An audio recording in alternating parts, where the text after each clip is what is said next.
and welcome back to the Sounds of Stadia podcast for episode number 139 of your weekly show, where we round up all of the gaming and Stadia news for your listening or viewing pleasure right here on youtube.com/HelixCloudGames, or up there in the digital cloud on your podcast preference of choice. This week, you're joining myself, Chris, alongside the man of many pixels, Mr. Richie.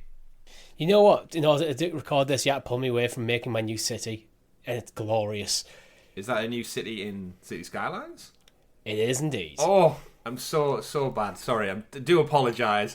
But we are here, Richie, to break down all the Stadia news. We'll get into City Skylines because we've got a great show for you all lined up this week. We are going to be talking about a surprise pro game. Another one just randomly dropped in the middle of the month. Didn't expect it. Happy coincidence. We're going to talk about that. We've also got 6, 7, possibly even 8 new games to talk about in this week's show. Surprise drop thanks to our friends over at Outright Games. Plenty to break down and discuss this week in that regard. We've also got news about Rockstar doubling down on the cloud, hopefully, potentially, maybe Stadia. Loads of praise for brands like FIFA, Tomb Raider and stuff. And the reason why Fall Guys probably won't be coming to Stadia anytime soon. Sprinkled in with some DLC and additional content. APK breakdowns. Google Immersive Stream, all that kind of stuff, and much, much more. But before we get into all of it, do not forget to click like on the video, subscribe, and hit that bell so you're kept in the loop with all of the content we bring you at Helix Cloud Games. Like our weekly live streams, like our weekly Let's Plays, like our shows, Sounds of Stadia podcast every Monday, Richie. Our new rebranded, refreshed side quest that goes live on Fridays. Plenty of content. Called CloudQuest. It is. Did I say side quest? You said side quest. I could have sworn I said CloudQuest in my head. Yeah. Anyway. Yeah. We've spoke about it. People know what it's all about. It's went down really well. Thank you for everyone for supporting us through that. Again, we mentioned it last week, but not a major change, just a rebrand and a little bit of a refocus on what that particular show is about. And thankfully, everyone supports it. Wonderful stuff. And our Helix Heroes support us.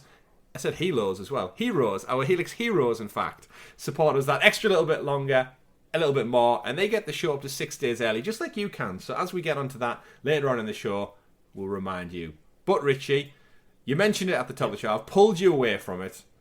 We did a live stream this week, a Thursday night live stream, as we usually do here on the channel, 8 p.m. UK time, nearly every Thursday. And we dove into City Skylines. And quite frankly, we had a great time. I had an absolute blast. Yeah, it's like, it was a blast just sitting there playing with and just planning out a city and stuff. But it's like, it's one of them games we brought up in the live stream where you start playing, go, I'll play for an hour, and then you realise it's 4 a.m.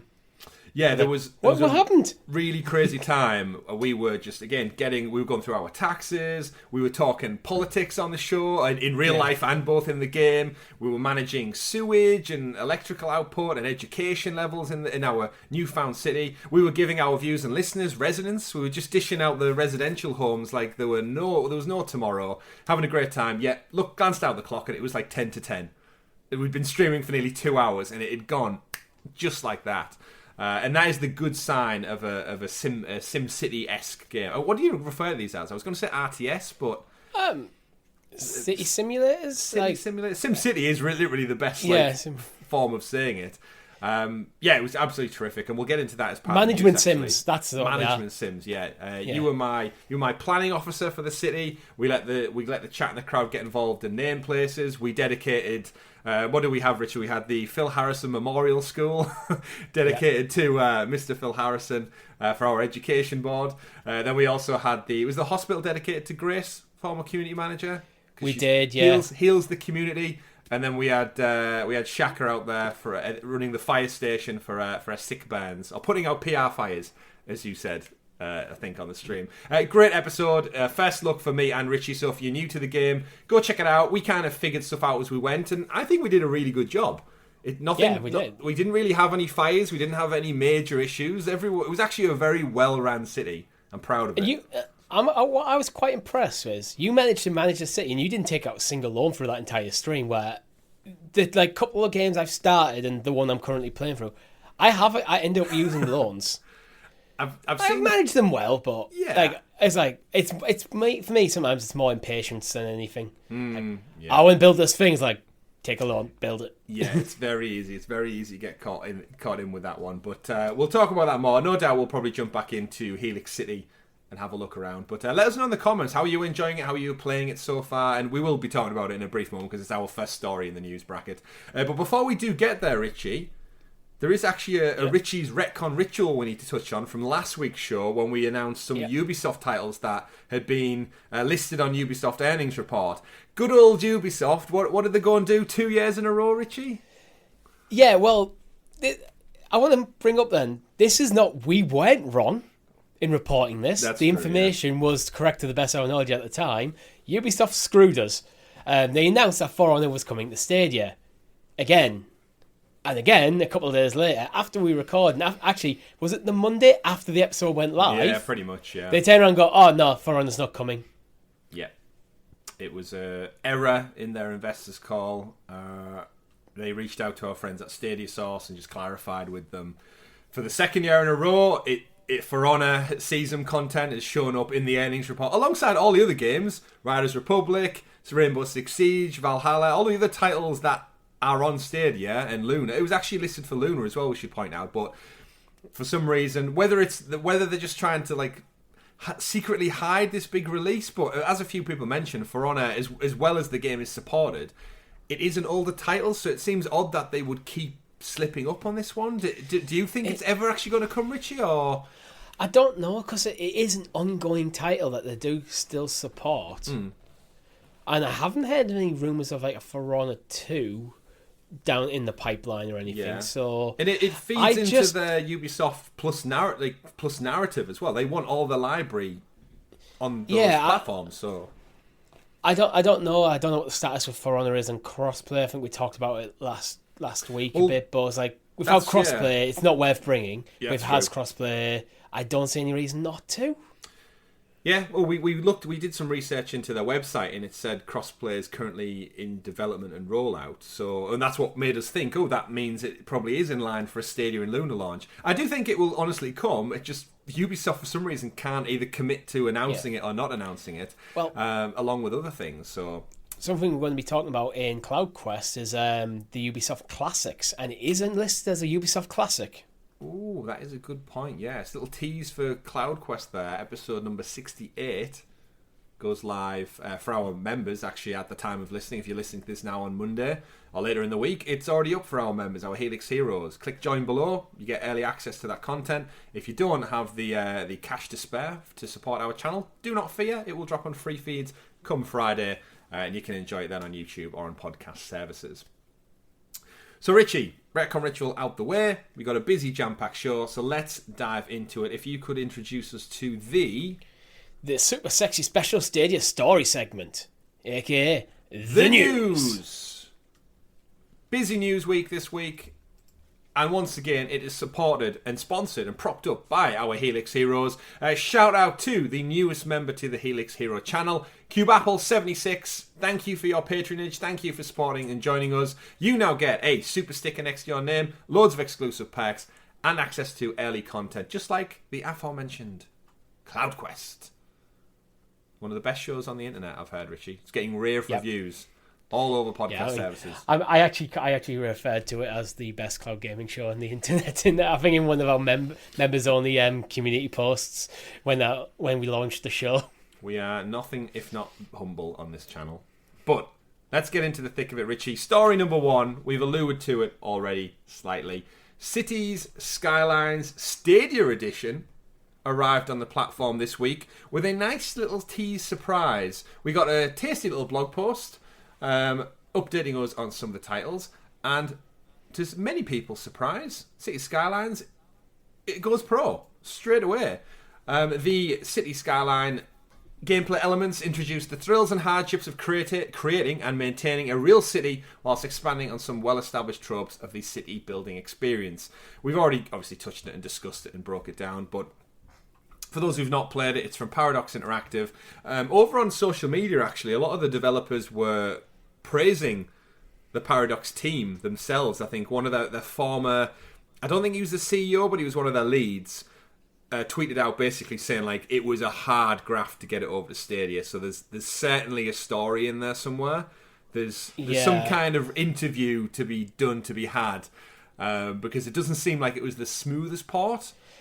The thing is, with stuff like that, the experience of getting it ported over might be NDA'd, so they might not be able to discuss it. Oh, no surprise there. You're not going to put something on a platform. I mean, I'd love to hear the story. if anyone is listening from Paradox and you are able to talk about us, hit us up. We'll have a chat. Yes, I'm sure our good friend John Scar's out there doing the best work he can to get him on the show if they're keen on talking or if they're allowed to talk. But yeah, interesting one. The game actually runs fantastic. We had no issues across the board. We use mouse and keyboard throughout our stream the other night. We actually did test out the controller because a few people in the chat asked how it functioned. Just the same as you would expect the console variation to. It's easy to control on the sticks. It brings up the lettered button options for the menus, R1, L1 to scroll through. It works pretty self-explanatory. I found it quite intuitive when I jumped on and used it. But for those type of games, Richie, it's got to be keyboard and mouse, right? Yeah, definitely. I mean, you can get by. Like, if, say, you were in a hotel or something and you just threw your key in your bag, you could get by for an evening doing that. Yeah, but if you want to get into it, you want a mouse and keyboard. You want to get into it. Yeah. But these are sort of games that Stadia can excel at, where other traditional consoles can't. So I'm glad for it. Yeah, well, that is one of the things we said. We actually did an old SideQuest episode about what type of games and genres we would love to see on the platform, and a big push for both you and me was these RTS simulator-style games because they lend themselves so well to anyone who doesn't have a good, solid PC. These games can get quite expansive and detailed, and having that in the cloud, fantastic. And I'm hoping City Skylines is just the first kind of domino, along with Humankind, in that kind of genre to tip on the others, because I've been saying for months now, Richie, give me some Jurassic World or Planet Coaster. Come on, Frontier, do it. I know you're out there. I know you're listening. Alongside, I just had to check because I wanted to make sure I was getting this right before we said it. It was actually on the back of this being announced that we did that episode. Oh, was it? Oh, well, there you go. Yeah, fantastic. It's almost like we take the news, episode 58, and discuss off the back of the news what our topics are. But yes, on the top of the game actually launching, there is also a free trial from Paradox Interactive, so you get up to 60 minutes at no additional cost without a Stadia account. Just click and play. If you don't have Pro or you want to check it out. It is $39.99 to pick up in the Stadia store for the base game, so it's an absolute bargain on Pro at that price. Little bit high of an entry point for a game that's, I think, coming up on 7 years old. I will say that. Yes, I think that it's a little overpriced. I haven't checked what it's like on other storefronts, but that's the Pro incentive, right? Yeah. Pick it up on Pro and you get it for free.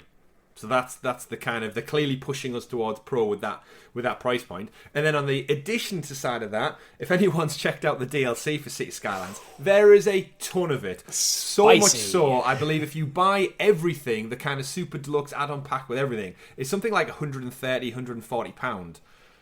Yeah, it's insane. You have to. I don't know who that bundle's for. Rich people. Because, yeah, but it's one of them. You'd only want to buy that much DLC for a game that you're already really invested in. True. In which case, you've probably been playing this on PC or something already, but it's there if you want it. Yeah, there's a couple of DLCs that are free though, so it's worth looking through. That is a good point. We were actually, I think a few people were concerned that the DLC wasn't going to come to this version of the game, so it's great to see that all of the expansions over the last several years are actually accessible and ready to go. But as we said, go check it out. We had a thoroughly good time with it. I will certainly be jumping back into the city and checking it out. Is this game like Tamagotchi, Richie? If I leave it for a week and come back, is everyone going to be dead? Or am I okay? I'm only joking. No. All my citizens are dead from some nuclear fallout because I didn't fix the Or power worse, the city's thrived without you. All that, yeah, I could come back and they just don't need me to oversee it as their almighty Oh God, Lord. This guy's back. Pretend we're dead. Pretend we're dead. Well, we did build a cemetery near the end of the first look, so we know where to dump them all. Anyway, moving on, as we've got a busy show full of games. Another announcement actually comes direct from our good friend John Scar, which we mentioned, FOUR Gaming. Go check out his channel. He does some fantastic stuff over there. DeathRun TV, which we discussed when it got ESRB rated a few weeks back, has a release date. It is coming out on Google Stadia June the 1st, Richie, so just over a week and a half away. And I suspect on next week's show, we might be listing this as a pro game for June. I think any time a game comes out on the first of a month, you're going to go pro game. It does feel like it should be a pro game as well. It does. It has that indie vibe. I can't imagine the initial RRP price is going to be too crazy for it as well. We actually discussed it a little bit more in depth a few episodes back, but for those who don't know, DeathRun TV, I think I described it as it looks like Super Meat Boy graphics meets Dead Nation almost in terms of the kind of zombie shoot 'em up quick twin stick shooter action. It takes place in a fictional studio in the future, similar to the Running Man movie. If you've ever seen Arnold Schwarzenegger's Running Man, it's very, very similar to that in the sense of you're in a fake game show in the future and you just got to survive rounds and rounds of death and carnage. Running Man's actually a terrific movie if you've not seen it. It's definitely one of Arnie's classics. Breakneck speed, bullet dodging action, lots of guns. You'll have to survive swarms of rabid mutants to progress and level up your contestant. All the likes get you the points, Richie. It's very social media driven. Twin stick bullet hell action will test your reflexes through each arena. And the entertainment never ends. That is DeathRun TV coming to you June the 1st. Will it be a pro game? I think I'm going to go I'm giving this a yes. It's coming to pro. I think it is. It does actually launch on other platforms on the 1st of June, so it might actually be one of those that it's just convenient for the contracts with other platforms that it's coming 1st of June, but I can't imagine Stadia don't look at that and go, come on. But, it might come to PS Plus as well. There's no reason it can't go to a couple of platforms. It could very much do. I noticed it's PS5, Switch, Steam, Stadia, and Epic, I believe. Mm-hmm. Xbox seems absent. That's weird. But okay. They may have got some funding for one of the other platforms, potentially, like Kickstarter, and one of them was you can't go there for a few months. It's weird. It'll probably be on Game Pass eventually. To be so he didn't give him a bag of cash. I don't care where you put it, just not Xbox. Well, actually, funny enough, we talk later on, but Fall Guys and Mediatonic, like, They are not on Xbox or Switch as of now. They were exclusive to PlayStation, possibly because of the PS Plus deal. True, but that was a PlayStation exclusive initially, where this is not an exclusive. I don't know, that's weird. Yeah, these deals are all over the place. And as Stadia fans, we're not really one to talk about deals or exclusivity when it comes to indie titles. Have we actually had any first on Stadia games this year? Now we mention it. I think Wavetail might have been the last. So back end of last year. Yeah. Like November, October, I think Wavetail dropped. Great game, Wavetail, by the way, if no one's played it. We actually haven't had that many games come to Stadia this year. That is a good point. We're still below the cadence and need to make that 100, so... We are. Until this week's episode, because thanks to our friends at Outright Games, we'll get to it. We do want to touch on as well Roller Champions. For the third story of the week, Roller Champions. We covered it last week as part of the Ubisoft... investor report, which when they lied to us, Richie, they told us For Honor was coming and then it wasn't. Did they not have any honour? Do they not have any honour over there? But they did like teasers. They do, yeah. They did actually clarify though this week from a blog post that Ubisoft free-to-play, I will point out, free-to-play team-based Skater Roller Champions is launching this week, 25th of May. However, not on Stadia. It's coming to Xbox, PlayStation, PC, and it will be arriving on Luna and Google Stadia at a later date yet to be confirmed. Is it coming to Switch later as well, or am I completely getting that? I'm reading from the Eurogamer article. It doesn't say on here, so I cannot confirm nor deny, Richie, whilst you click away and I'm sure we'll do some research. Roller Champions, for those who didn't pick it up on it last week, is the Ubisoft's attempt at creating a knockout sports mashup similar to Rocket League, combining it with fast-paced hybrid roller skating, hockey/football, where two teams of three hurtle around a track in an attempt to wrestle the ball from one another and score a goal.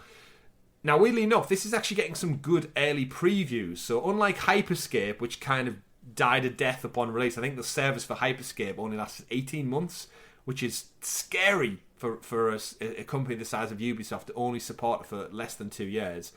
However, Roller Champions, it seems like it's got its bit between the teeth with these early demos that we're seeing. Next Wednesday, we can play it, Richie. You and me can just go download it, play it on our PlayStations, unfortunately. And I think this set a bit of a sour taste out in the community because Ubisoft, as we know, are one of, if not the biggest supporter when it comes to this platform. And are we now going to start seeing a cadence where we don't get Roller Champions day and date? Does Division Heartlands not come? Does X Defiant not come day and date? And are we starting to slip down the priority ladder for Ubisoft as well? Well, you're kind of getting into one of my concerns there, where actually I did want to double check from a reputable source that it was definitely delayed to Switch.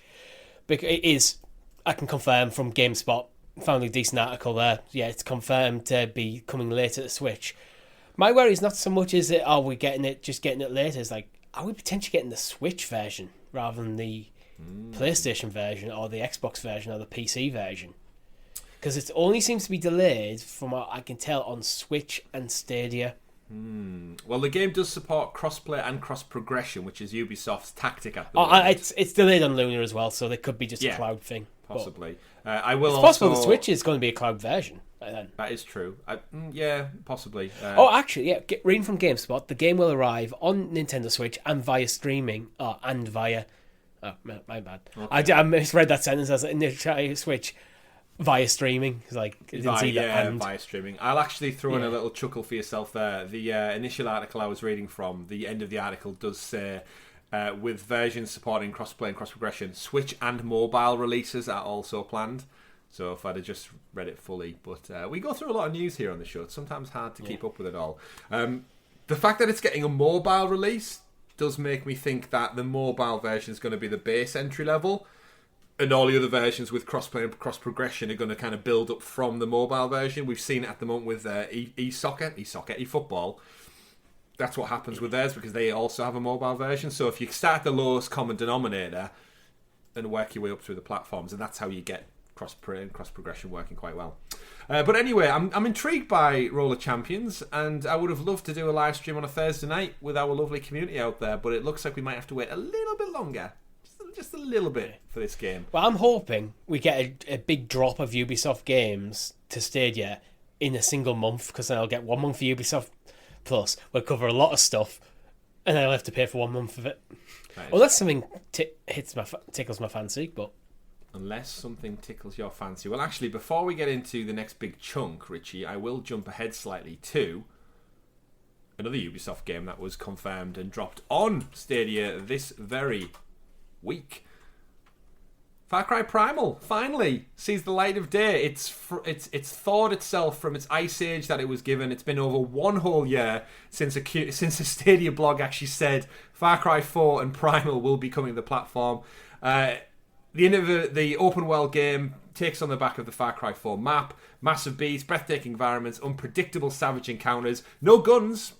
For the first time in Far Cry history, no guns. You're a tribesman surviving with your group using spears, tomahawk axe things, throwing rocks, archers, arrows, not archers. I guess you're an archer if you use an arrow. And your wits. And your wits about you to survive mammoths, saber-toothed tigers, and everything else. I actually really enjoyed Far Cry Primal. It was, even though they used the same map and the kind of tweaks around, you can never really tell. But the sheer fact that there was no guns, it was a whole different experience. There's also no English in the game. That's an interesting point. It's all like, well, I mean, it's prehistoric, so it's all like, it's all like grunts, and it does have subtitles, but I don't recall, I mean, correct me if I'm wrong, chat, it's been many, many years since I finished that. I did get the platinum in it, but I can't remember what the hell was going on, really, other than lots of grunts and stuff. But yeah, I don't recall there being any actual English, so they must have saved on voiceover artists for that particular game as well. But it's available now. Again, slightly expensive price point. I think it's £30 when we usually get Ubisoft titles at a cheaper price. I think this might be a general strategy Ubisoft are going to adopt, where they're actually going to try and prevent their games dropping in price to push people into Ubisoft Plus. Where if you're looking, do I buy Far Cry Primal for £30 or do I get that's like 2-3 months of Ubisoft Plus? And then I can play Far Cry, I can play Roller Champions, I can play other things. Where I'm just blanking all the Ubisoft games. Other things. The Ubisoft original Other Things. Yeah, that game. Yeah. It followed the Stranger Things DLC on Far Cry, Other Things. Riders Republic, that's the one I was thinking of. I was just completely blanked on it. Blank. Well, do not fear. But it's here. Hopefully this is a sign that we'll actually see Far Cry 4 some point soon. I saw some people asking on social media what's taking so long, and the reality may be just that Far Cry Primal is a smaller game, so it takes less time to sieve through and port across, whereas Far Cry 4 is... It's the whole game. Primal is just kind of a reskin of that. I actually tweeted two things. I messaged Ubisoft directly to inquire about the Blood Dragon content, because it's been over 5 months now since it came to other consoles. So if you picked up Far Cry 6 last autumn, the content came out last December on other platforms. We're now nearly in June, Richie, and the poor folks over on Stadia who bought it, they haven't got it yet. So I messaged them privately, and their response was basically, they give me a link to an article saying it's delayed on Stadia, which was like, well, I knew that. I'm 5 months late. So yes, I knew it was delayed. Can you give me an update? It's delayed. That's it. It's like, can I have an update? Because I paid for this as a consumer, and I'd like to know when I'm going to be getting the product that I paid for. To which they said, we don't get... the team I was speaking to, customer service, just don't have that information. So I was like, you know what, fair enough. Tweeted at them, tagged them in it, asked them over on Twitter, thinking that their specific Twitter handle, Ubisoft Help, would get back to me with help. And to this day, that was like over a week ago now. They're yet to reply to me. For clarity's sake as well, I bought this on PlayStation. I platinumed this game on PlayStation. So my investment isn't even on the Stadia platform. But I'm doing it for the sheer consumer integrity that some poor sod who bought this last Christmas hasn't been able to play what they purchased nearly half a year later. Here's my prediction, because Ubisoft seem to be releasing the games in reverse order on Stadia. We've just got Primal, it'll be 4 next, and then Blood Dragon. So we're just counting down to... Yeah, that seems the way we go. That's what they've done with the Assassin's Creed games. Yeah, maybe they shouldn't have promised it with Far Cry 6 if that was the case.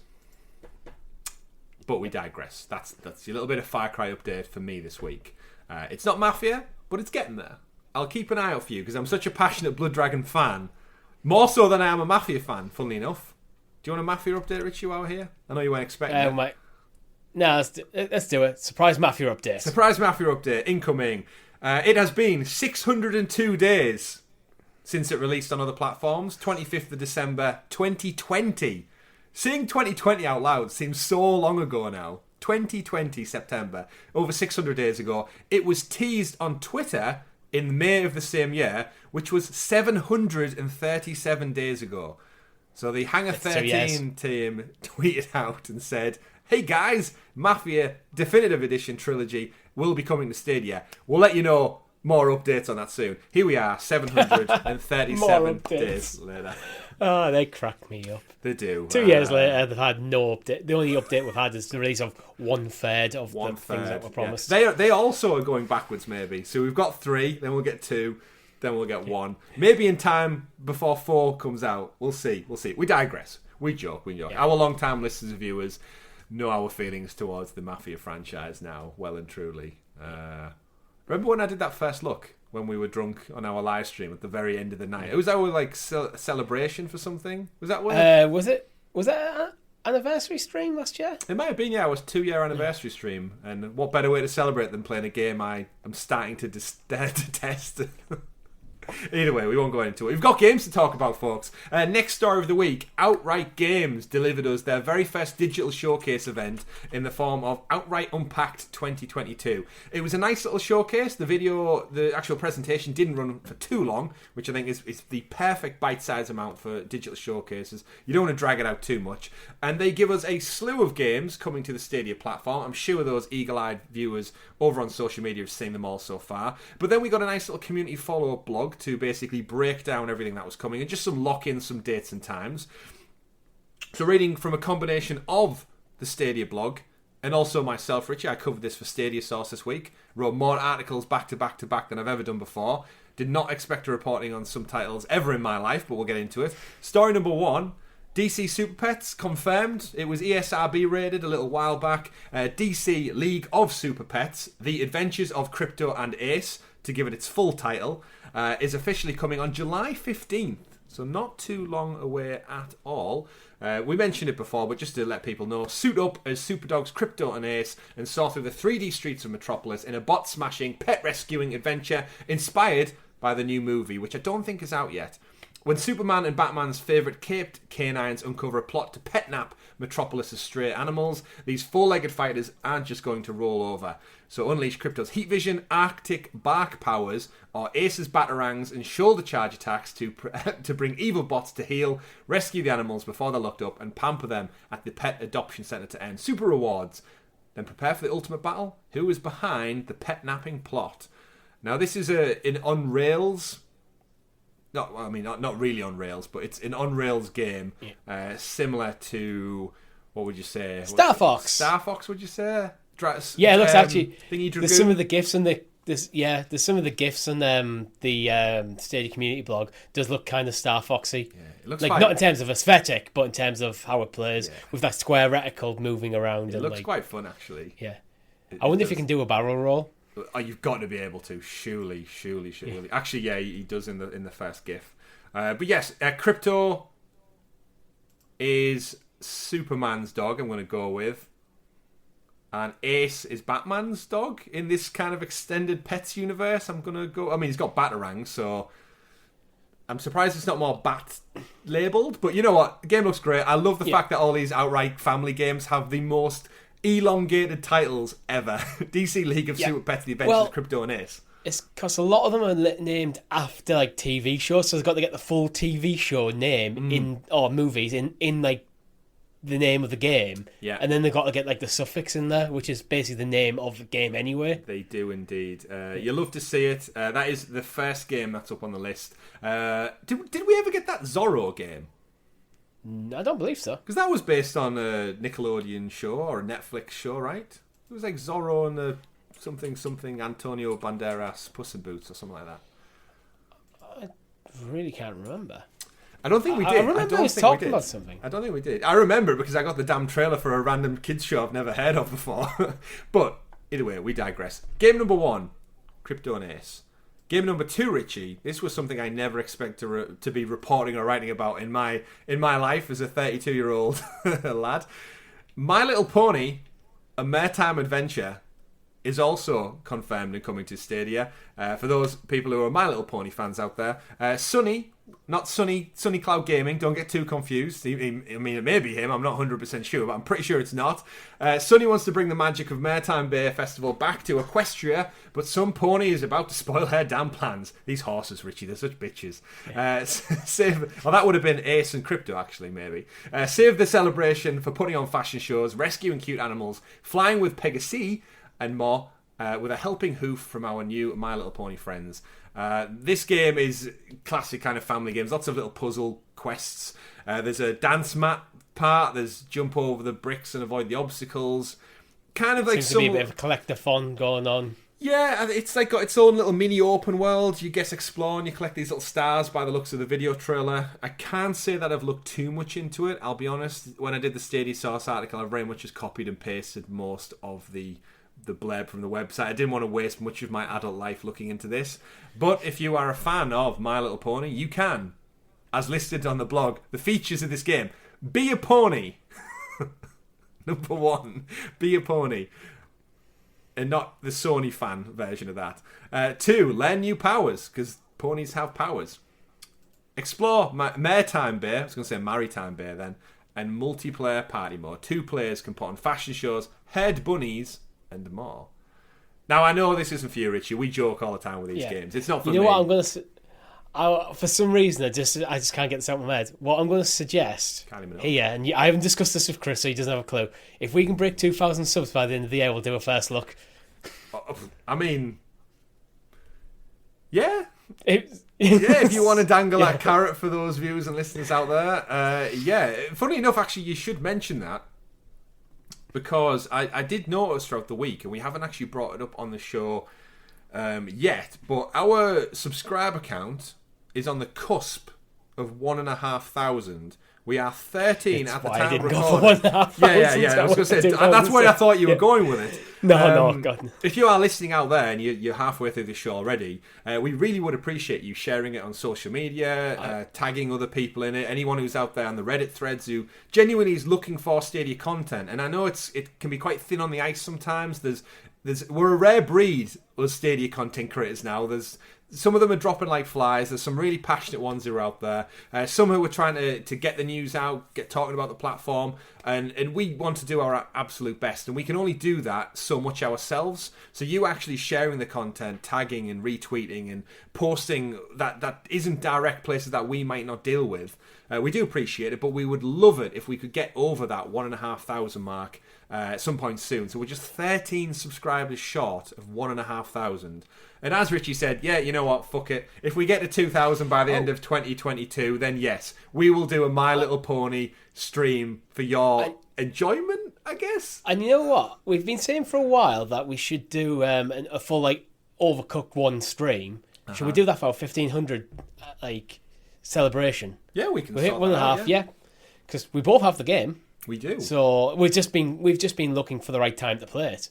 Yeah, so we'll do. I think we can do that for 1,500. Yeah. We do. Again, we do have big plans for the channel, folks. I know we keep saying it, but we're just there's certain things that the planets need to align first before we can reveal the secrets. Before we can let all of the titans out of the pit to attack Mount Olympus. I'm going off on a random Hercules tangent for some reason. Yeah, I'm not sure where you're going. Disney fans out there will know. Anyway, moving on, Richie. That is not the end of our games because more family friends are coming to the platform. The next announcement from the Outright Games list was, in fact, Paw Patrol Grand Prix, which is, if this was 6-year-old Chris telling you this news, I would have said Grand Prix because that's what I used to say. My parents used to laugh at me. And it's spelt pricks. Why wouldn't a kid think? I think I did the same for myself. Like, it's just how it's written down. If you've never heard the word, yeah, I guarantee you, loads of kids go to their parents and go, "Mum, Dad, I really want to play Paw Patrol Grand Prix," and the parents will have a little chuckle to themselves and go, "Oh, child, it's not pricks, it's Prix. It's French, I guess. I don't know." Either way, we've got it coming to the platform. This one actually does look really good. It's coming on September 30th, so a little bit longer to wait. Outright Games, developed by 3D Clouds. It's essentially, it's a kart racer. It's a Paw Patrol kart racer, 4-player split screen. It's the fastest mission yet to win the Pup Cup. Drive around iconic locations including Adventure Bay, Jake's Snowboarding Resort, and the Jungle, just known as the Jungle, to find out who will be crowned the winner. Play with friends in this multiplayer championship. You can pick up any of your favourite pups, including Chase, not to be confused with our good friend Chase, the gaming advocate, Sky, or Marshall. But watch out because Sneaky Mare Humdinger Richie could be just around the corner to turn your race into a crazy catastrophe. Catastrophe. Is this cats versus dogs kind of thing? Or is it just a play on words? I don't know. This kart racer includes easy control options for the little ones with auto accelerator to guide them around the track. That one's just for you, Richie. As well as a hard mode for experienced track stars. 4 Paw Patrol races, become a champion, customise your karts with some mad madness flung in for the laughs. You know what? It's a kart racer. If you're a Paw Patrol's fan, if you've got kids, this is going to be an awesome. It's an entry level kart racer based on Paw Patrol. Play with your kids, you'll have a good yeah. And on a platform where we are starved of Crash Team Racing or Mario Kart, you know what? I'll give it to them. Paw Patrol Grand Prix coming your way September 30th. Fill your boots. Funny enough, Richie, next game, again, plenty of game announcements this week. We always moan about game announcements. They might not be for you, but you know what? The library needs to grow. LOL. Surprise. I'd never heard of this. This is another title I'd never ever heard of. It's not League of Legends. It's not League of Legends. No, this is... That would be a surprise. That would be. It's LOL Surprise, exclamation point. BB's Born to Travel. I have no idea what this is. Fans around the world cannot wait to unbox their own LOL Surprise doll, and you're about to make their dreams come true. Choose your characters, collect fabulous LOL Surprise dolls full of glitter, diamonds, and more, and team up with 4 friends. This is essentially... within the most copyright infringed limitations that they could put together. This is Overcooked. Yeah, I was just watching the trailer. Like, this is just Overcooked. It just looks like Overcooked. Like, yeah, they've put a skin on Overcooked. Which I mean, that's probably fun then. That makes the game surprise better, in my opinion. I don't know what Lost Surprise is. I'm sure there's parents out there who have children who know what these creepy ass doll things are. I don't know, when we were kids, Richie, my sister had, was it Bratz dolls? Was that the thing? I have Bratz, no idea. I have a sister myself, but... Barbie and stuff, but either way, yeah. LOL Surprise, aka Overcooked, copyright infringed version. It's coming out October 7th, so good to see. Nice to see Outright covering all bases of all families.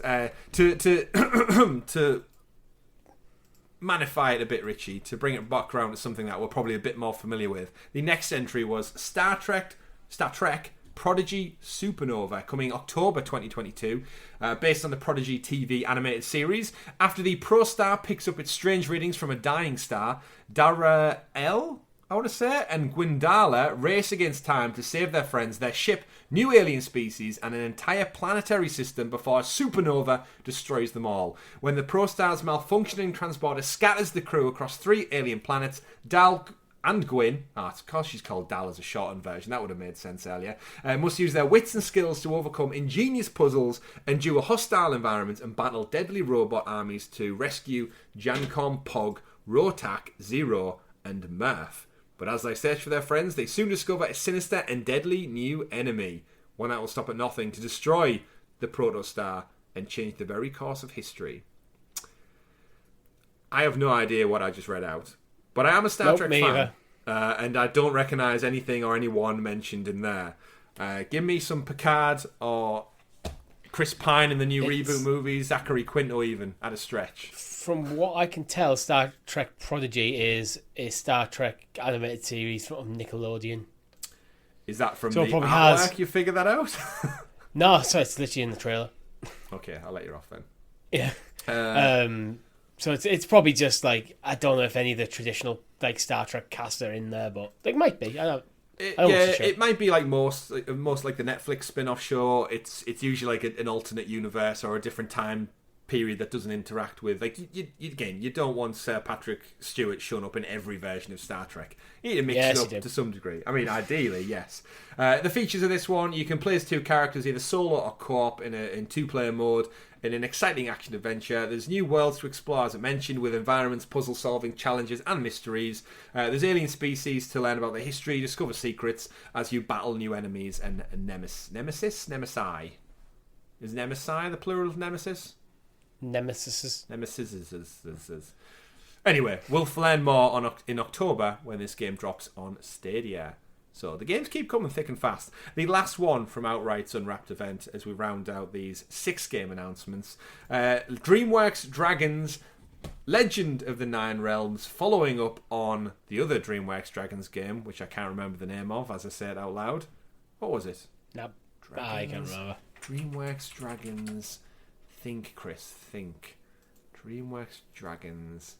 I've read about it on this show so many times, and this is how either I'm just detached from it, or we report that much news, my brain just can't. Either way, it's not relevant. It's the new Dawn game. of the New Dawn Riders? of the New Riders, that's it. It's because the name's so long. Either way, DreamWorks Dragons Legend of the Nine Realms is actually becoming in fall 2022, or autumn for those people in the UK. Unleash your inner dragon and fly beyond the hidden world on your fiery adventure to rescue Thunder's family and save the legendary Dragon Kingdoms. Soar and dive through unexplored realms of fire, ice, and beyond. Use your speed, tail, and claws to defeat strange creatures and giant bosses in your way. Level up Thunder to become the ultimate hero, choosing which new powers to unlock. All dragonkind is depending on you.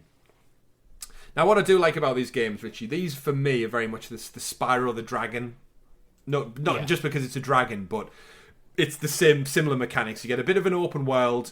You get some hack and slash like use your tail, your wings, fly, glide around. It looks like a hack and slash dungeon crawler, basically. It does, yeah. It's not quite over the shoulder like Spyro used to be, but that's what it reminds me of anyway. Yeah. Again, features very on the point with these outright descriptions. 1. Be a dragon.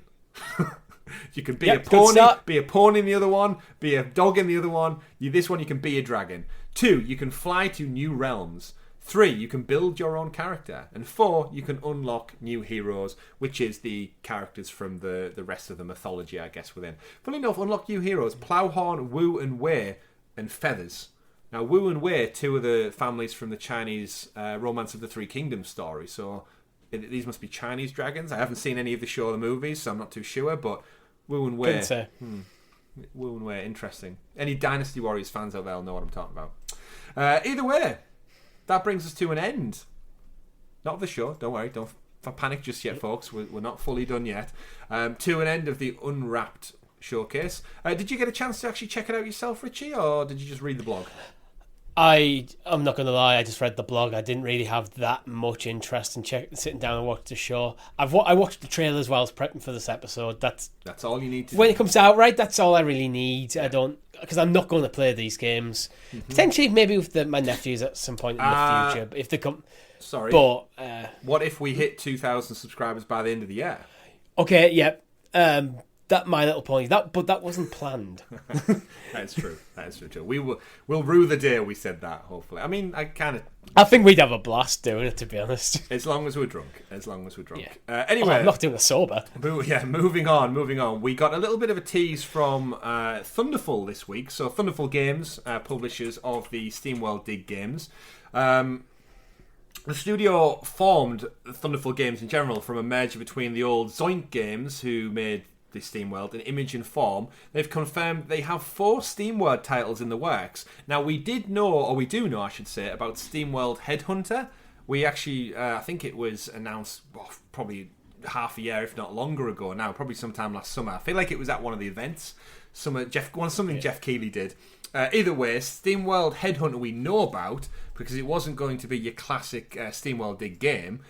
However, they've also said, yes, there are 3 more titles in the works. So according to the latest earnings report, Headhunter, which is now scheduled for a 2023 release, won't be the only title coming that year. And as part of that was accompanied a schedule that revealed 3 additional, currently unannounced ones are also coming. One of those titles, codenamed Strawberry, is Thunderful as reported as a puzzle game for mobile devices. While a second, codenamed Coffee, is a city builder set for launch on PC and unspecified consoles. And then there's still more to come. They wouldn't say what the actual... Oh, sorry, there is a last one. Caramel, Strawberry, Coffee, Caramel, is described as a turn-based tactical shooter/strategy game.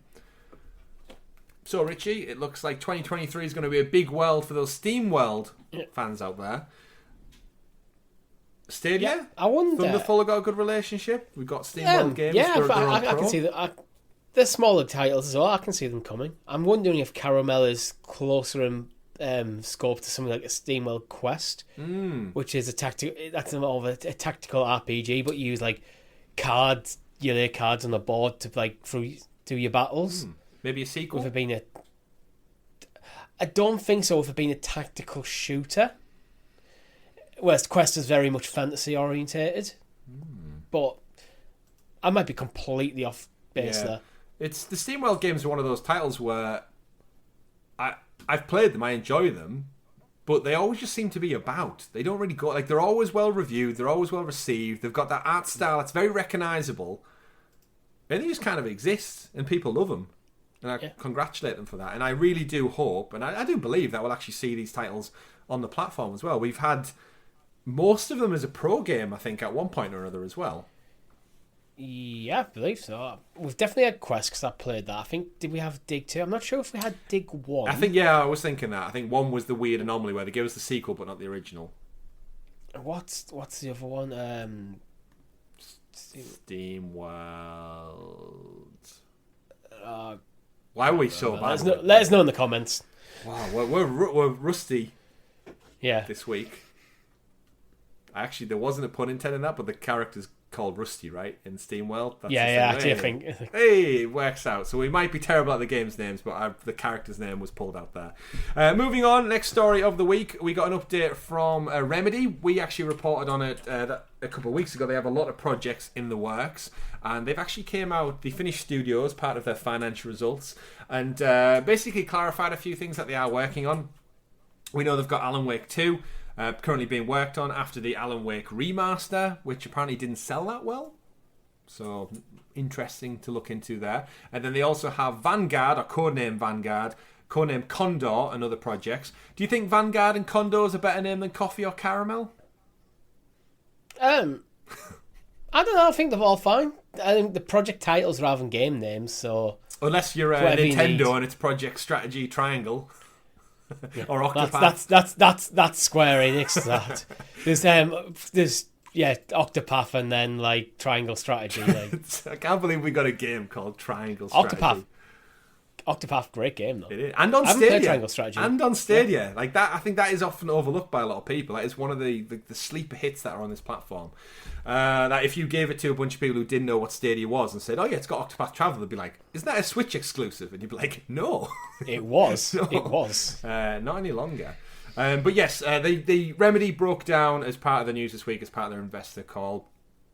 They talked about their partners with Smilegate. They're working with Microsoft. They had Crossfire X launch on the Xbox. wasn't received that well. They also have their dedicated team working on, like I said, the Alan Wake 2 is in the full production stage now. A lot of work left to do, they said, but the game is starting to take a more complete form in many areas. It's leaning into the horror trope, so Alan Wake 2 is apparently going to be a lot more horror tropey than the original was. Not that I've played the original. The Vanguard is a free-to-play cooperative game that's being co-published by Tencent, so we don't really know what that's looking like yet. The project is still in the proof of concept stage. I don't think that'll be one we probably won't see on Stadia, with it just being Tencent. Something about me feels like they'll move away from a Google platform if they're going to put it out, but who knows, strange things have happened. Codename Condor is the spin-off game of Control that is still in the proof of concept stage. And then we've got Codename Heron, which is a bigger Control game, which I'm guessing is the sequel, is still in its concept and prototyping stage. And additionally, they're going to use the Northlight engine to bring all these games to light, which is their own in-house Remedy engine. They've been updating that and making it set for games like the future. And remember, a few weeks back, we also reported on them developing remakes of Max Payne 1 and 2 in a bundle in partnership with Rockstar and Take-Two. So they've given an update, Richie, on kind of the progress. It seems like a lot of it is still in development stages. Yeah, we're not seeing any of this anytime soon. The only thing we'll see soon is Alan Wake 2, which is next year. Yeah, if that. I feel like that might. But there be again, this is an investor call, so it's like, imagine if we went the investor call like Alan Wake 2 is next year. It's like, cool. That's it. Yeah. Like going, okay, we've got these other games that we are just still early development on, but we are working on them. They're showing promise in their very early stages, but so I reckon most earliest we'll see any of these will be 2024. Yeah. At the earliest.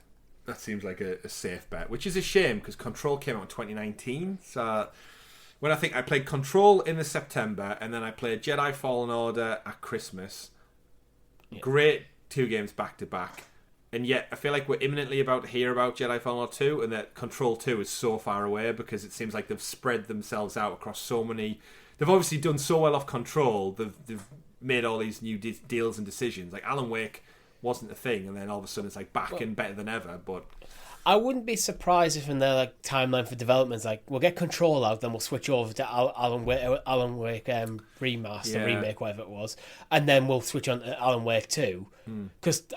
Control is new IP. You have no idea how well it's going to do. True. And then it does really well. It's like, okay, we'll start adding Control stuff on the end of that timeline. Very true. It's just a shame. I kind of feel like in hindsight, Control means more to me than Alan Wake does. So I just hate Alan Wake is such a bad name for a video game. It's so boring. Sorry to anyone out there called Alan Wake, but it's boring. Yeah. My slight worry is Control, while it is very well received, I don't think it's sold massive numbers. They made a lot of profit from it, but it was cheap to make for AAA standards. But I'm thinking more is, like, by the time these other games come around, is it a bit too far away that's from my the original worry. game? Has the IP kind of decayed a bit? Yeah. Has the interest Well, we'll have to wait and see. And see. One thing, hopefully we won't have to wait too long to see, is a game from Rockstar or Take-Two, because in line with kind of the deal they have with Remedy, they also had their own financial earnings report this week. It's almost like it's the time of year for this kind of thing, Richie. Yeah. And as people who cover news, it's great to see because we get a lot of juicy stories out of it. Take-Two had their big presentation. We actually broke it all down last year and we went in a bit more in detail into what games they have to come, what IP they consider as top level. I think we laughed and chuckled about because they still had like Midnight Club on and titles that have been dormant for so long, and yet they still put them in their portfolio as like top tentpole AAA games. I think like Mafia was still in there as one of their big ones. They reference like Bioshock, even though they've not had a Bioshock game out for a while. Max Payne, L.A. Noire was still in there, and yet that's been so long. They did the same thing. We actually said pre-show. A lot of it looks like it's copied and pasted from last year. But the one thing that may be copied and pasted from last year that we'll hang on to until we see another game is under the investor call for cloud gaming, or implementing new business models, I should say. We have, Richie, listed under streaming/cloud gaming, Game Pass Ultimate, cloud-enabled games, PlayStation Plus, whatever that new thing looks like, and Stadia. Still there. See, what makes me think that this isn't just like copy and paste from last year is that PlayStation Plus one. Because that is new. That's new info. Is it? What PlayStation Plus being cloud gaming? Yeah, that's this year's. That was only announced this year. Yeah, I guess it was PlayStation Now. So that means that this slide has been amended, at least that section of it, this year, and Stadia's still there. That's true. So I just do hope it means. We've had so many rumours about Grand Theft Auto, whether that was the remaster trilogy or GTA 5 next-gen version come along, and now next-gen version is out on other platforms for the however many iterations of that title we're going to get, and the remastered ones are out there. It's like Red Dead Redemption 2, there was stories this week in the news saying that they're listening to their fans and they understand that the Red Dead online community feels like they've been left out, even though there's millions of them. And I don't know, I just want something to happen, but I guess that's just the Stadia fan in me who just thinks like we're a bit dry on all fronts at the moment, and a Rockstar game would be a huge win. Whatever Rockstar game they want to put out, it would be a huge win for Stadia. You know what the biggest tease on this slide is? I mean, it's not under the streaming cloud gaming section because it's literally just like the bottom third of it, but it's under the direct to consumer. And they've got two images there. One's Rockstar Games Launcher, which just goes, basically you can see Red Dead 2. Yeah. That's it. And the second one is 2K Game Launcher, and there's about 4 Civilization games. Like, you know, I could do for some Civilization over on Stadia. You know what we're like about saying PC style games should come over. True. And yeah, we take again. I honestly believe any Rockstar game you put out on this platform would be a huge win for Stadia, just to show that relationship is alive and well. To be fair, there isn't that many Rockstar games when you think about it. There's Grand Theft Auto and there's Red Dead. Yeah, well, there isn't. I mean, you've got the rest of the Take-Two library, like we've said many times. You've got things like Bioshock, Bully and some other stuff, but well. It's Grand Theft Auto and Red Dead basically at the moment. Exactly. Feeding on from that Take-Two news, then away from the investor call, they also had an interesting. I saw an interesting thing this week regarding FIFA. Now, we mentioned about the FIFA split last week from... Actually, FIFA didn't split. EA, split from FIFA. FIFA 23 this year will be the last iteration, and then it'll be EA Sports FC. Still don't know how I feel about saying, Richie, do you want to pop around mine and have a few games of EA Sports FC, as opposed to saying FIFA? And then the governing body came out and said that they're going to do their own game. You and me, I think, last week settled pretty comfortably on 2K being the perfect partner for FIFA to actually launch their own brand. Whether they can do it in 2 years or not is still, we'll have to wait and see. Funnily enough, Take-Two Interactive described this week as part of speaking to IGN, FIFA is a great brand with incredible clout. Following the football organisation's high-profile split, Take-Two boss Strauss Zelnick said about a potential new home for FIFA and post-EA, we're definitely interested in expanding our opportunities in sports. And FIFA has a great brand and incredible clout, but we have no current plans to discuss. Right, can I just point out something further down in this article that just goes to show you how much FIFA are up their own arse. FIFA itself said it plans to continue licensing its brand of football games. Nothing wrong with that statement. And suggested its brand would indicate the best and most authentic game out there in any particular year, whoever ends up making it. It's like, what, your brand alone? This is not all the licenses for the clubs and licenses for the players. Your brand alone, that FIFA, them 4 letters, would just immediately make this the best, best football games. Like, fuck off. Hey, we never know. You never know until it comes out. I mean, it's entirely possible a Take-Two game it's called FIFA is the best in any given year. But just FIFA suggesting that brand alone will make it, whoever ends up making it is like... Yeah. Like... No, you gotta laugh. Laugh. Sorry, at guys. the sheer arrogance of it all. But it's that's right. That's the word. It's arrogance, and you'll see plenty of that in real life when it comes to the Qatar World Cup later this year. But we digress. That's nothing to do with Take-Two. That little mini rant, but it's just FIFA. I do definitely think it's pretty much on the cards. I don't think he would actively talk about it. And if they want this game to be out by 2023, they're going to need to get a move on. You really, really are. This deal has to be signed and sealed and put into production ASAP. And that's bearing in mind, you need a studio free of projects to start working straight away as well. You can't just drop tools. I suspect they might have already been working on the game, getting the foundations right. They might have even been working on it for a few years. Because we know EA, like with FIFA and EA Sports Football, iterative. Yeah. So it's only like maybe every 5 games you get a significant engine update. Mm-hmm. They may have been laying the groundworks for maybe the last 2 years. And maybe the FIFA brand is the last piece of the puzzle to get it out true. for next That's year. True. Poor Konami. We'll find out. Poor Konami. They just held off on eFootball for another year. They could have launched it as FIFA, free to play, and then everyone couldn't have really complained because it would have been free. Either way, we digress. For $1 billion, you reckon Konami's pulling that money out? No, but I feel like FIFA would have maybe brokered a deal where they got more of the revenue rather than just a one-off payment somewhere like that. But again, we'll see. Football, it's not going anywhere. It's here to stay. Speaking of things that are here to stay, Richie, next story of the week. Quick little update from the Embracer Group. We know we reported on them pretty much acquiring some of the best IP from Square Enix in a weird fire sale that cost only $300 million. And funnily enough, they've came out this week and said their intentions with the Tomb Raider, the Deus Ex, the Thief, and the Legacy of Kain IP, amongst others, using their studios like Crystal Dynamics, Eidos Montreal, and of course Square Enix Montreal, which will certainly need to be renamed. They are going to be, and I quote, "We see great potential, not only in sequels, but also in remakes, remastered, spin-offs, as well as transmedia projects across the entire group of IP." They went on to say it expects transactions between itself and Square Enix to close sometime between July and September, and then it'll be all firing on all cylinders, Richie. We kind of expect this. I actually saw Kotaku try and turn this into a negative article, saying that they want to take your old favourite games and rinse them for everything they're worth. I'm like, is that not business? Is that not how it works? You remind me of something someone quoted in our Discord. It's like from the Kotaku article. It's like, do you like old games and do you like new games? It's like, what? So do you like games? like they're trying to spin it so hard into a negative. It's like, but it's like, if you like old games and new games, then you just like games. Like,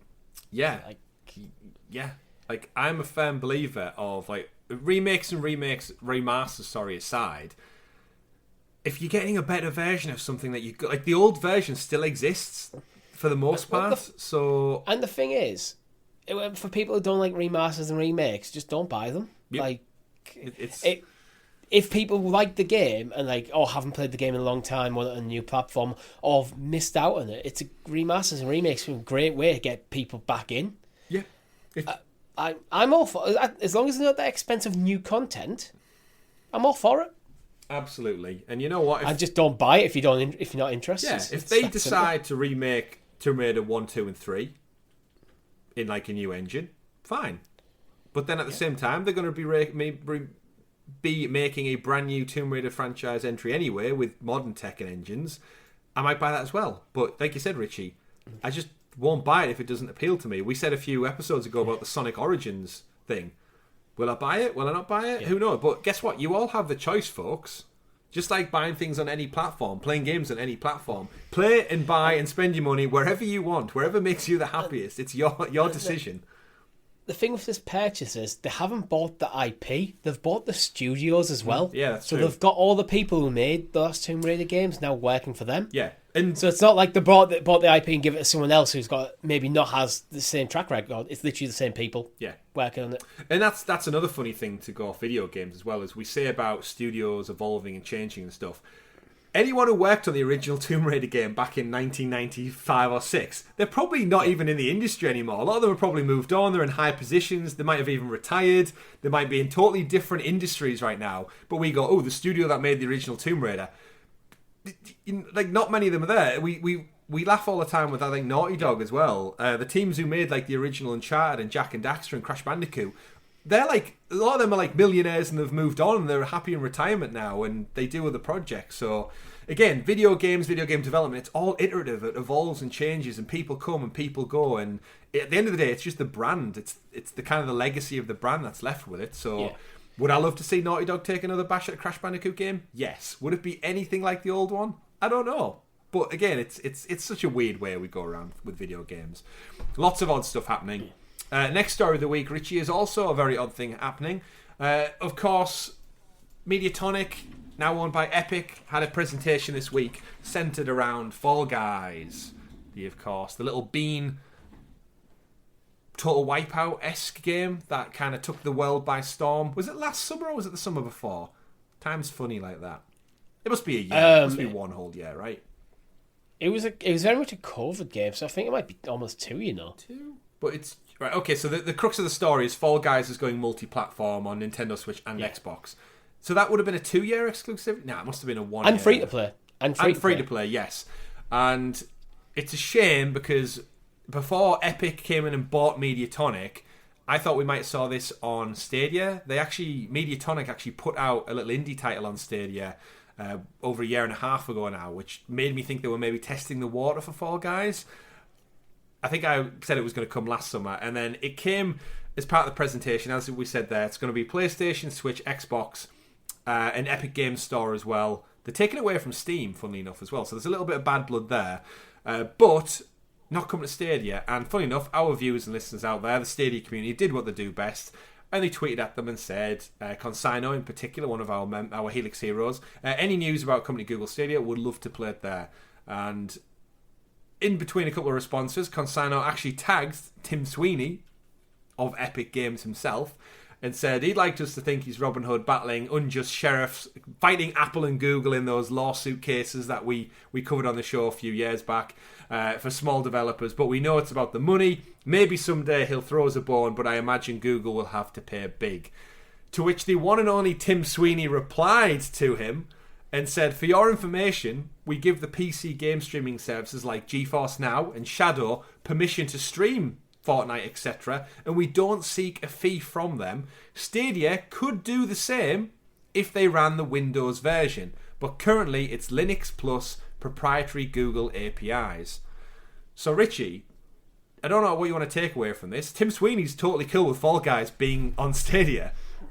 Yeah, again, I think it's like people like overplay these massive corporations like arguing stuff like they will get back. I know Epic and Google are suing each other left and right, but they're not against working together if it's the right for both of them, for all parties. Like suing, when big corporations, they just sue each other. It's just part of business. Yeah. Weirdly enough, and I think the big takeaway from here is not that an Epic game could have potentially come to Stadia. It's the reason why not. It's because it's using Linux. Mm-hmm. So basically, what you're saying there is it's too much effort to probably port and upkeep because it's on Linux, which means that every time we update the game, we'll probably have to do extra work. Where the GeForce Now and Shadow are Windows based, so we can just pop the version from the Epic Games Store probably over there and it works. Yeah, I mean, again, it just streams, right? So it's not a no. Hopefully, with Google's proprietary tech helping port games over, it may bridge these sort of gaps. Yeah, well, there's the new porting process as well. This does seem to be a limitation of Stadia, though. Well, we knew that when they said they were going all in on Linux day one. It's got its pros, but it definitely has its cons as well. And this is where I think Amazon Luna, people are expecting it to have like the cutting edge when it comes to Windows port. But we have to see that. It's just easier to bring games over to non-Linux platforms. Yeah. Although Steam Deck is on Linux, so that is getting better. Yeah. I know Steam Deck is. We're expecting that to help out Stadia's cause actually because of the focus on that. And again, Steam and Epic, they're always going to have this thing back and forth now. So, Fall Guys, fingers crossed. It's coming to multi-platform with cross-play and cross-progression. It's the perfect time to get it in the hands of those Stadia players on all of those many, many devices. I'd love to play Fall Guys on my phone with my Razer Kishi. It's kind of it's one of those games where, if you have 20 minutes, jump in and just do a few rounds and bounce out with your little crown. The alternative to that for you is just pick up on Switch. Yeah, but then you carry another device. I don't take my Switch to work with me. That's like the other side of that.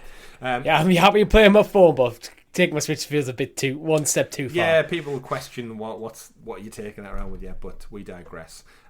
Few final stories for the week. Resident Evil and Dead by Daylight have a new team up, of course. We've already had a Resident Evil update on the Dead by Daylight game with character drops.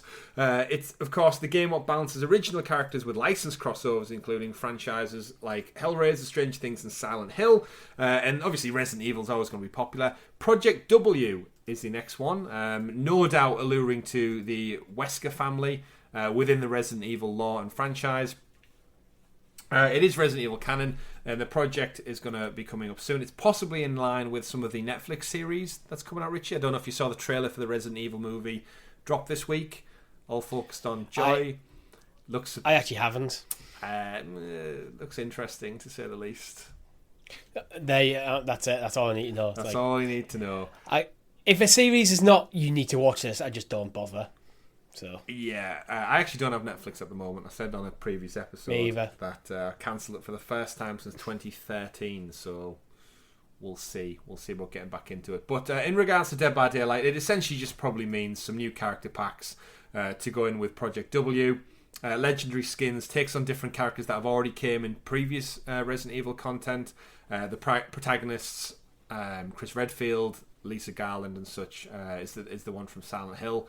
There'll be crossover stuff. The great thing with Dead by Daylight is it just seems to get content constantly, and if you're a big fan of it, if you're a big horror Halloween fan, it's no surprise. I know Evil Dead game just came out this last week, and it plays quite similar to Dead by Daylight, so a bit more fresh competition, which means no doubt they're pumping out some new characters to go along with it. But nice to see a game supported so long. It's great to see. Final stories for the week, Richie. We got a bit of an update from our friends over at 95 Google about Stadia's cloud technology being utilised in different particular ways. We know Google's I/O event happened a few weeks back now, and they announced Immersive Stream for XR, which is essentially cloud-based technology similar to Google Stadia, but being implemented in different manners. So we've got Stadia B2B business model was resold as Immersive Stream for games. We've now got Immersive Stream for XR, which is going to utilise virtual reality, augmented reality across different things.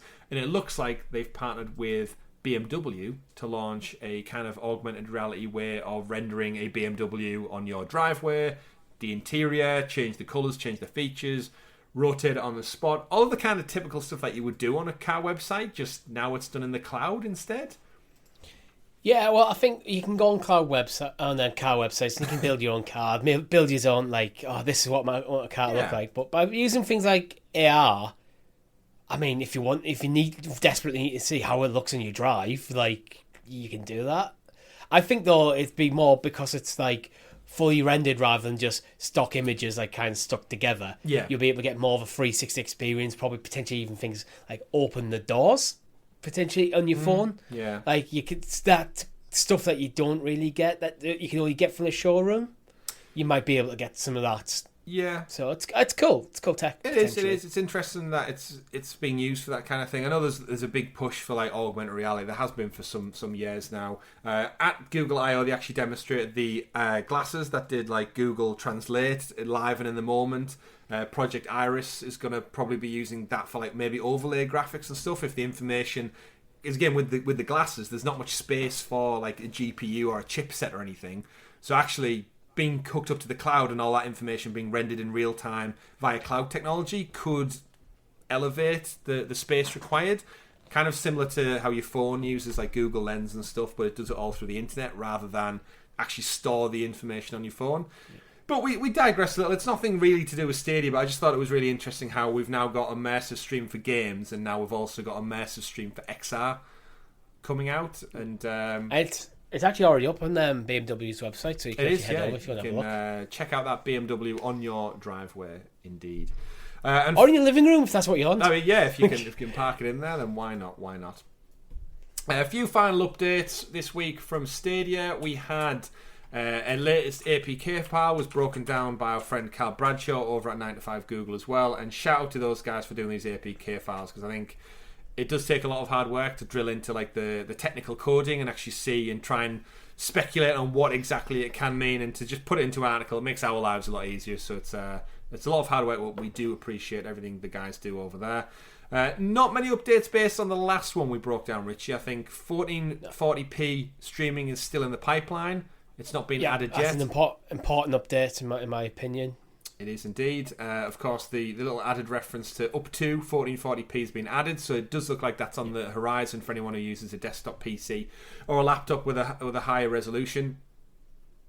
Some more in-app help has been added. Little stacks that represent enable Google Help, enable Google Help flag. That might just be down to a quality in Q&A. If you've got a problem or a glitch with a game, you might be able to report it a bit more directly rather than going through Google support and help. That makes sense. We also covered touch controller customization a few weeks back. It looks like they're still adding some elements into that. But other than that, there's just some odds and ends that have came up into it. Ubisoft Plus rewards and some ESRB ratings are in there, which again, and nothing that juicy. Just, I mean, it just means there's a bit more crossover between. You say that, but models. there's the USK sexualized depictions tag. Yeah, that's probably juicy. USK is the German ratings board, right? I think. I am not entirely sure, to be honest. I think it is, yeah. So, yeah, in amongst all the coding, there's references to gambling, cash prizes, fantasy violence, alcohol.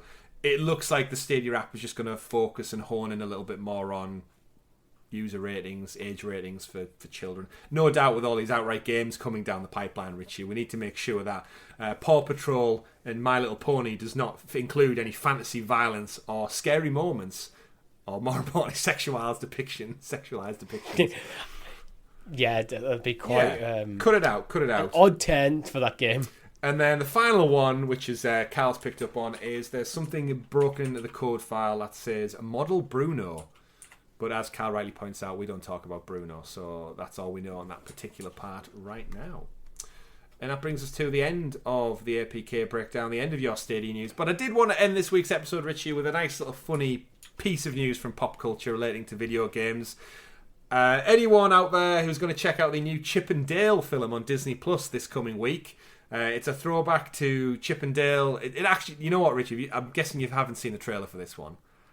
No, I haven't. Are you a big fan of Chip and Dale Rescue Rangers by any chance from back in the day? I mean, if I vaguely remember it, I probably did watch it as a kid, but it's probably one of them shows that occasionally would just be on, but it's not like the show I'm going for. Do you know which one's Chip and which one's Dale? No idea. Right. The best way I always remembered it, and I hope I'm right, is Chip has a brown nose, like a chocolate chip cookie. Yeah. Dale has a red nose. I don't know if that's right. Have you checked it? You've just said Chip and Dale, haven't you? You've got both of them. I've just said Chip and Dale, yeah. Either way, the new Chip and Dale movie, it's a very, almost like a Deadpool tongue-in-cheek, where they are old has-beens of yesteryear from their old cartoons in the 80s, and it's a movie that is basically mocking... It's almost like a self-deprivation of their characters and how they're outwashed, they're not popular anymore. And the movie actually shows them going to like Comic Cons featuring characters from yesteryear. You see, I think the trailer shows like Baloo from the Jungle Book, who's still one of the more popular ones. And they're basically signing autographs. And then they have like a resurgence with 3D, and the movie becomes half 2D, half 3D. It's getting quite good early reviews, but weirdly enough... It sounds quite meta. It's very meta, very meta. That's a great way of describing it. But I'm definitely keen to check it out because I'm a big Disney fan. I did enjoy Rescue Rangers back in the day. And... Is it aimed at like an older audience? I think so. It feels it feels like it could be like... There's going to be a lot We're of going to reinvent Chip and Dale to be like an adult comedy. Yeah, there's going to be a lot of references in there. It's Andy Samberg's actually the voice of one of them, so it's that type of, like, not quite Brooklyn Nine-Nine, but you know what you're going to get from him.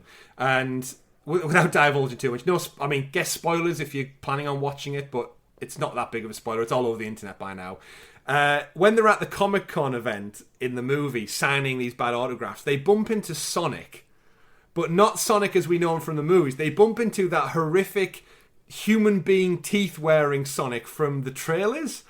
So he's now officially known as Ugly Sonic. He's at the Comic-Con, Richie, as some kind of washed-out, unwanted star of pop culture.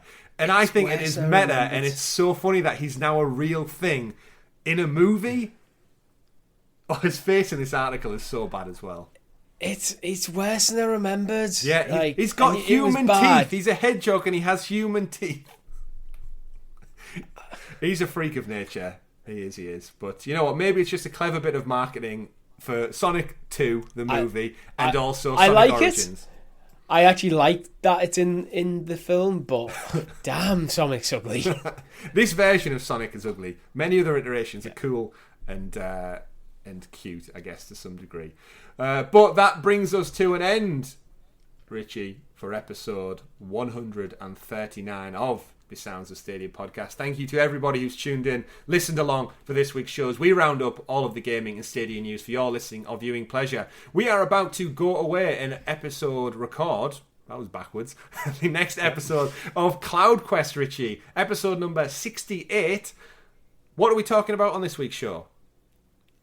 We are talking about Ubisoft Ubisoft Classics. I knew I'd get that moment. Again, it's a couple of times in this show, my mind just went blank. Blankety blank. An inopportune moment. But we're talking about Ubisoft's classics and can they come to Stadia Pro? Exactly, yes. The tantalising new information was released as part of PlayStation Plus's announcement reveals this past week. Ubisoft's Plus Classics. What the hell is it? And could it be a nice boost for Stadia Pro? We're going to be breaking all that down as part of CloudQuest, our topical side quest weekly show.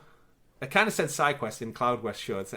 We'll get there. We'll iron those creases out. But more importantly, our Helix heroes, if you're viewing this right now, over 50 of you get early access to this for as little as 99p, along with extra perks and stickers next to your name, plus Richie's undevoted love. But more importantly, if you don't want to support us, or you can't support us for that extra little bit, do not fear, it will drop on free feeds and podcast services next Friday, when Richie, you and me, will be in Poland. We will not be in the UK for the first time in over 2.5 years. It's been even longer for me since I left the UK. That is true. I went to Amsterdam. Last time I left the UK, I was with you. Oh, where did we go? We went Spain. Was that long ago? Actually, damn. It might be, You deserve a holiday, my friend. You deserve a holiday. But do not fear, people. There will be normal episodes. Regularly scheduled programming will continue. We are going to record next week's show Tuesday, so if the news is missing a few bits, we apologise in advance. We do have a live stream up for Thursday, so don't fear, that will be dropping as normal. We actually looked at Overcooked, Richie. We mentioned this episode, but yes, this Thursday, Overcooked, all you can eat. Myself and Richie jump in, reveal our culinary greatness, our fantastic chef abilities. We are pretty great when it comes to Overcooked. Like we won't flambe ourselves anymore, but yeah, we're pretty damn good at it. And that's going up on Thursday. Don't worry. Do not forget, if you want to join up with other like-minded people, we have a Discord server, a thriving Discord server where there's conversation every single day about video games, Google Stadia, being an adult, looking after kids, paying taxes, all of the fun stuff you could possibly discuss in our Discord. The link's in the description below. We'd love you to join us. Feel free. But that has been it for another wonderful episode of Sounds of Stadia, your most consistent Stadia podcast on the planet for episode 139. My name's been Chris. And I've been Richie. We've been Hades Cloud Games. Thank you very much for watching. And remember, folks, play it wherever makes you the happiest. Have a great week. We'll see you on the next one. Goodbye.